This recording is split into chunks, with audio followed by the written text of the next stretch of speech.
Сәлем, сәлем, балақай. Бүгінгі күнің қалай өтті? Менің ертегімді сағынған боларсың. Сағынсаң, мен ертегімді бастаймын. Бүгінгі әңгімелеп беретін ертегім «Үш қыз және үміт тауы» деп аталады. Ертеде жасыл орманның ар жағында, тау бөктерінде бір шағын ауыл орналасыпты. Ол ауылда Айнұр, Гүлнұр және Балжан есімді үш құрбы өмір сүріпті. Олардың әрқайсысының өзіне тән ерекше мінезі бар екен. Айнұр болса, өте ақылды, үнемі кітап оқып, барлығын зерттеп жүреді екен. Ал Гүлнұр болса, өте шыншыл, әрі батыр, ештеңеден қорықпайтын. Ал Балжан болса, өте мейірімді, тіпті құмырсқаны да ренжітпейді екен. Бір жылы ауылға жаз бойы жауын жаумайды. Яғни жауын жаумаса, егін де болмайды, айнала көктемейді. Яғни барлық өсімдіктер, ағаштар қурай бастайды. Ауылдағы бір қарт дана әже былай дейді: үміт тауында жоғалған көк тас бар. Ол ауылдың бақыты мен берекесінің кілті. Егер ол табылмаса, ауылдың халі нашарлайды. Шөптер қурап, ағаштар сола бастайды. Егін де болмайды ауылда.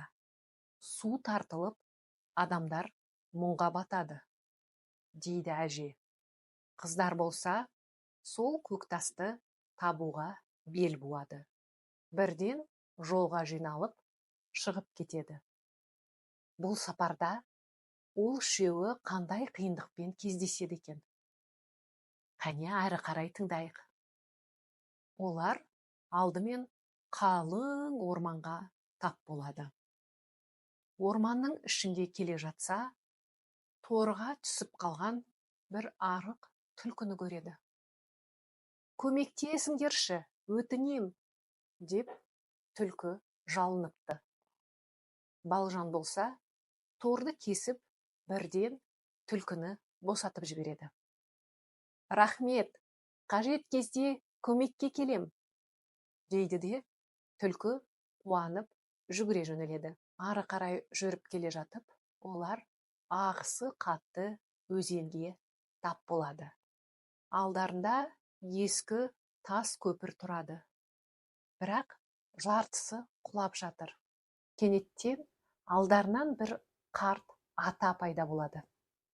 Ол қыздарға не дейді екен? Көмектесе ме қарт ақсақал қыздарға?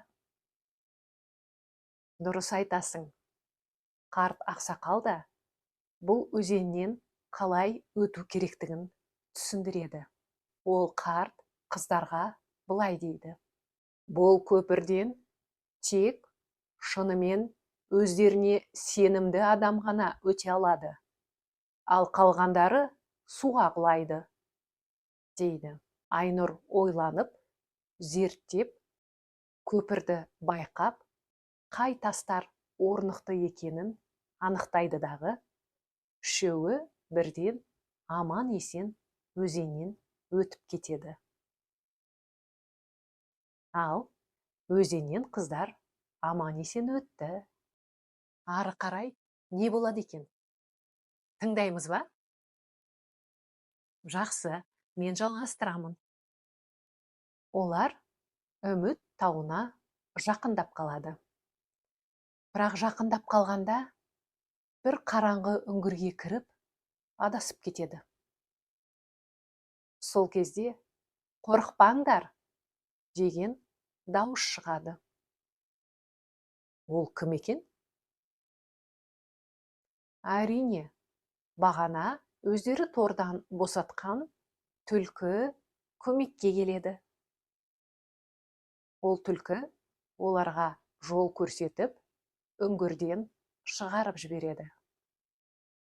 Олар үшеуі ары қарай таудың басына жетеді. Таудың басына жеткенде ауылды құтқарушы Көктас бір үлкен тастың астында жарқырап жатады. Бірақ үлкен тасты орнынан қозғалту оңай емес. Үш қыз үлкен тасты қалай орнынан қозғалтар екен? Саған да қызық па? Маған да қызық. Ол үшеуі күштерін біріктіріп, бар күштермен тасты итерген кезде, тас орнынан қозғалады. Көктас сол кезде жарқ етіп, аспанға нұрын шашады. Сол сәтте ауылда жаңбыр құйып, көк шөптер гүлдей бастайды. Сөйтіп, үш батыр дос қыз ауылды құрғақшылықтан құтқарған екен. Ертегі ұнады ма? Бұл ертегі балақай. Бірлік арқылы барлық қиындықты жеңуге болатынын көрсетеді. Бұл ертегіде достық жайында екен. Яғни нағыз күш достықта, бірлікте және әр қыздың өз ерекшелігінде. Біреуі ақылды болса, екіншісі батыр, ал үшіншісі өте мейірімді. Яғни осы қасиеттер бізді жетістікке жетелейді. Менің ертегім саған ұнады деген ойдамын. Ертеңге дейін мен сенімен қоштасамын.